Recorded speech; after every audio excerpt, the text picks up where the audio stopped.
নমস্কাৰ।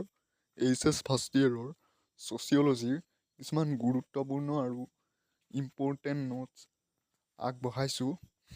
আহা প্ৰশ্নবোৰ এবাৰ চাই লওঁ। ভিডিঅ'টো ভাল পালে লাইক, কমেণ্ট, শ্বেয়াৰ, ছাবস্ক্ৰাইব কৰি দিবা। আৰু চেনেলটোত যদি নতুনকৈ আহিছে তেতিয়াহ'লে চেনেলটো ছাবস্ক্ৰাইব কৰি দিবা। আহা ভিডিঅ'টো আৰম্ভ কৰোঁ।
ভিডিঅ'টো ইমানেই। ভিডিঅ'টো ভাল পালে লাইক, কমেণ্ট, শ্বেয়াৰ, ছাবস্ক্ৰাইব কৰি দিবা। ধন্যবাদ।